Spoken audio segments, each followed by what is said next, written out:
Vou falar hoje sobre o colo de mãe. Influência das pessoas na nossa vida, né? Nossa história de vida, convivência, né? Eu tive uma infância feliz. Tive sorte, né? Faço parte de uma geração que ouvia, respeitava e valorizava o idoso. Desde criança e tempos de juventude, a gente tinha prazer de ouvi-los, né? E gosto de repassar aquilo que vivi e presenciei, porque o que eu vivi, ninguém mais viveu. O que presenciei, talvez algum outro presenciou, né? Mas cada um vive a sua história de vida. Cada um pode escrever o seu livro, porque a história é diferente. Cada um vive a sua história, né? E eu tenho contado nesses vídeos porque eu escrevi um livro que resolvi não publicar. Alguns falam que saudosismo demais não é bom, não faz bem à mente, é sinal de Alzheimer. Não sei se é verdade, mas eu gosto de contar. Então procuro falar do passado e um pouco do presente, né? Assim vamos equilibrando as coisas e também tentando não ofender ninguém, cada um com seus direitos, né? Então, mas eu relato agora o meu passado, o meu presente, né? Relato agora porque eu vivi uma vida de gostar de escrita e eu escrevi um diário em 1970. Nele eu conto causos, casos e aquilo que a gente testemunha, né? Coisas da minha vida particular e as que podem ser citadas, nomes, porque são coisas públicas, eu cito, mas eu vou contribuindo um pouquinho aqui, até pelo meu prazer pessoal e contribuindo para aqueles que interessam, né?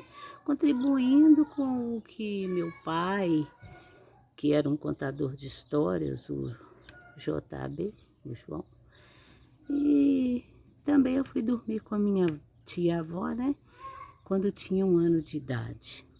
Fui aos berros, porque não queria ir, não. Dormir, eu queria mesmo, era dormir com a minha mãe. Mãe é mãe, né? Então, depois de mim, ela tinha mais 2 filhos, né? E não sobrava mais o colo para mim. Os filhos eram menores. Além disso, ela tinha 12 filhos. Recordo do dia que sentei rápido no colo dela e cheirei o pescoço dela. Ah, meu Deus, que cheiro maravilhoso! Não era de perfume, não, era cheiro dela mesmo. É cheiro de mãe, cheiro natural. Eu sempre estava no colo da minha tia-avó. E meus 2 irmãos menores estavam sempre ocupando o colo da minha mãe, né? Isso me causou revolta e birra porque eu nunca quis isso. E à força, para me distrair da choradeira, ela contava histórias.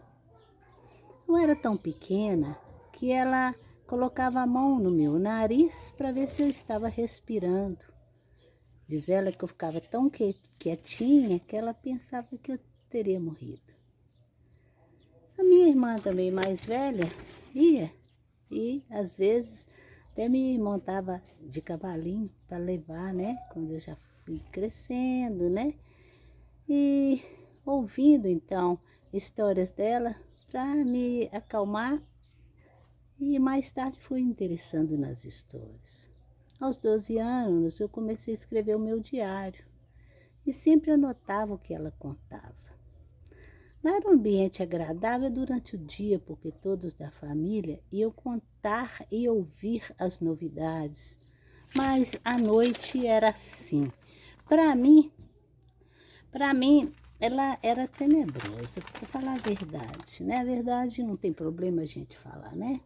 Era um corredor de tábuas e em desnível, escorregadio e gatos sujavam tudo ali.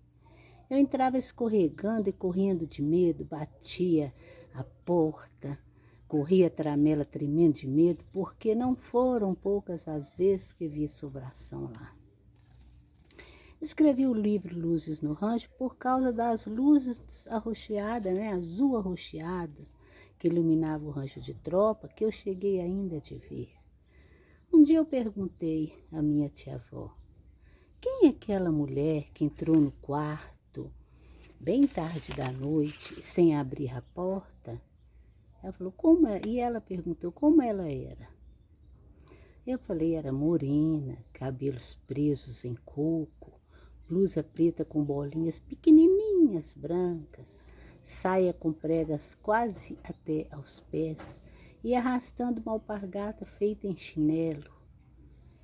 Era a sapatilha como se fosse uma sapatilha de pano, com seu lado parecendo de cordas de sisal, sabe? E pisando no calcanhar da sapatilha e fazendo dela um chinelo.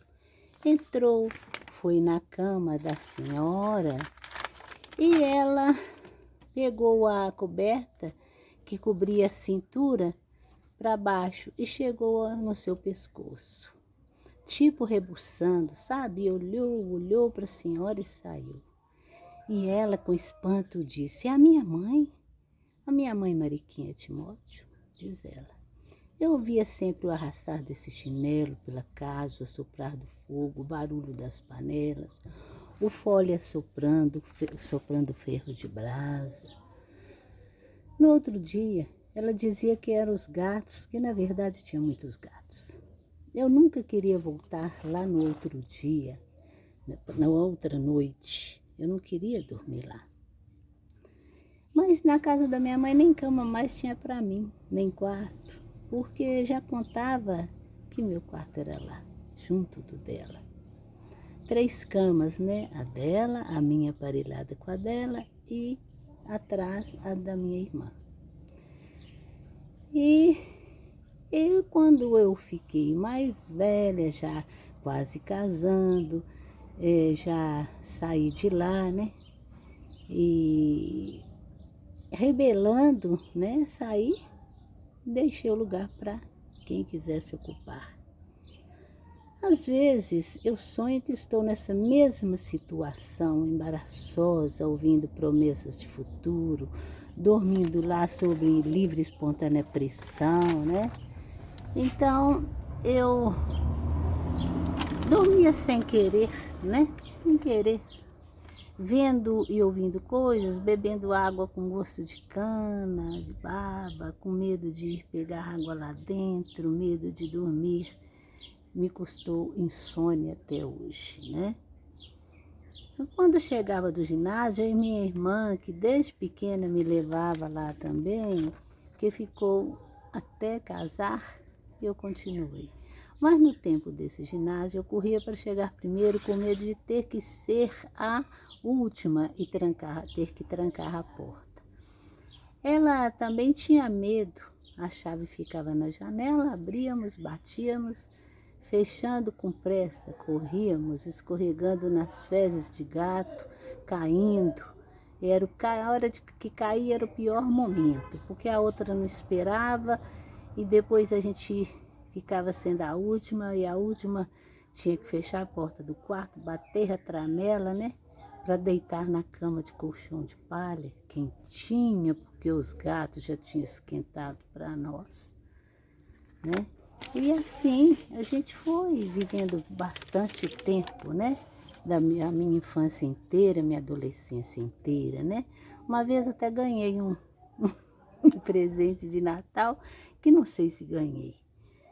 Diz ela que eu ia ganhar um pedaço de bolo dos maiores, que ia fazer o presente assim. Meio bolo para mim e também um bombom sonho de valsa. Ixi, mas isso era a festa. Aí, quando foi de manhã que eu não vi nada, diz ela que eu comi dormindo, comi sem ver. procurei de manhã, fiquei triste demais porque não vi sabor de nada. Até hoje eu não sei se ela colocou na beira da minha cama mesmo esse presente, né? Então, assim, tudo da infância, na parte da noite, foi assim. Eu não tenho muitas boas recordações dessa fase da minha história, não, porque o medo era demais, né? Bom mesmo é o cantinho da mãe, que a gente se sente seguro, sentindo o cheiro dela, mesmo que suado, era gostoso, inexplicável. Penso que não aproveitei muito a minha mãe. Eu era revoltada por ser obrigada a sair de perto dela. Falava que ela não gostava de mim, mas ela respondia que devia muito à tia, porque foi a quem criou ela e as duas irmãs dela, né? E que não, enquanto ela fosse viva, não a deixaria sozinha. Enquanto fosse viva, né? E cumpriu. Enquanto ela foi viva, ela não deixou mesmo ela sozinha. Mamãe foi embora primeiro. Iniciou-se então outra fase da minha vida, né?